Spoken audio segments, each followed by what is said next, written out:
Halo Sobat Berita Kita. Melihat perkembangan geopolitik Eropa yang semakin tidak stabil, membuat sekutu utama Rusia di wilayah Eropa Timur untuk mengembangkan teknologi rudalnya menjadi semakin canggih. Bahkan, sampai ada wacana untuk pengembangan ke tahap rudal berhulu ledak nuklir. Sekretaris Dewan Keamanan Belarus, Alexander Volfovic, menyatakan opsi untuk mempersenjatai sistem roket peluncur ganda Polones dengan hulu ledak nuklir sedang dalam tahap pengkajian. Usulan ini sangat realistis melihat aktivitas militer negara-negara Eropa lainnya, khususnya negara yang tergabung ke dalam aliansi NATO. Niatan Belarus ini adalah untuk semata-mata menjaga paritas dengan negara-negara tetangga barat dan kerjasama baru dengan Rusia dalam hal teknologi rudal canggih.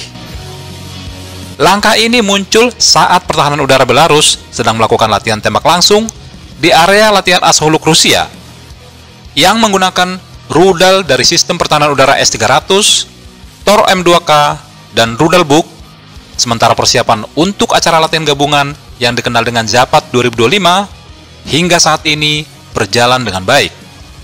Yang nantinya, pada latihan gabungan tersebut, kemungkinan besar akan menggunakan rudal hipersonik Oresnik.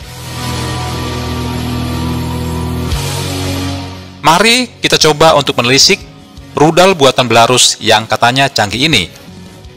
Rudal Polones merupakan rudal pengembangan bersama dengan Tiongkok, yang awalnya rudal ini mampu menghantam target yang berjarak 200 km, namun untuk versi upgrade dari rudal ini sudah memiliki jangkauan hingga 300 km.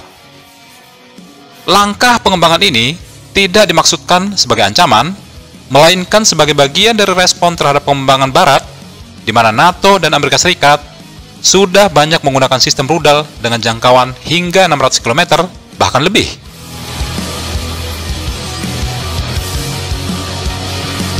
Sistem rudal Polones adalah peluncur artileri roket 300 mm yang terpasang pada kendaraan MZKT 7930 yang mampu menembakkan hingga 8 roket secara salvo dalam waktu 50 detik dengan jangkauan tembaknya hingga 300 km. Saat ini, Belarus memiliki rudal Polones standar dan Polones M dengan jumlah yang terbatas. Belarus berupaya memperkuat hubungan dengan Rusia dalam hal sistem pertahanan yang canggih, khususnya untuk pengembangan dalam negeri terhadap Oresnik dan rudal Iskander M. Sebelumnya, Belarus sudah memproduksi peluncur untuk rudal hipersonik jarak menengah Oresnik. Pada saat yang sama, Belarus sudah menerima sistem rudal balistik jarak pendek Iskander M, di mana rudal ini mampu menyerang target hingga 400 km dengan hulu ledak konvensional ataupun nuklir. Sejak tahun 2022, Belarus sudah menerima sistem pertahanan udara S-400 yang keduanya dinyatakan beroperasi secara penuh pada akhir Desember 2022. Moskow telah menjanjikan dukungan kepada Belarus dalam pengembangan rudal tipe Iskander yang semakin memperkuat postur rudal bersama dalam kerangka negara kesatuan. Agenda latihan gabungan Zapad 2025 yang dijadwalkan pada tanggal 12 hingga 16 September mendatang akan mencakup latihan dengan rudal Oresnik dan simulasi penggunaan senjata nuklir yang menandai peningkatan koordinasi militer Rusia dan Belarus, di mana langkah-langkah Belarus ini bertujuan untuk mengembangkan otonomi yang lebih besar dalam produksi rudal sembari mengendalikan teknologi dan jaminan nuklir oleh Rusia. Belarus menegaskan bahwa langkah ini tidak akan menimbulkan ancaman bagi negara-negara tetangganya, di mana adaptasi kemampuan nuklir ke rudal Polones semata-mata hanya untuk rangka pertahanan diri.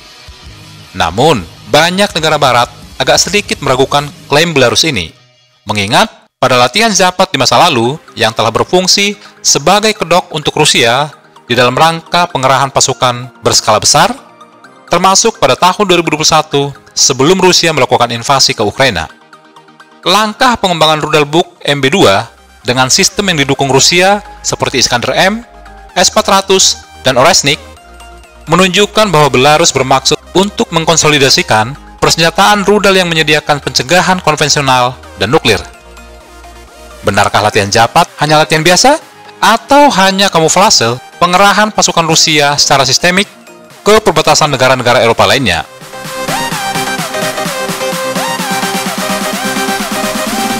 Bagaimana tanggapan Anda? Silahkan komentar di bawah.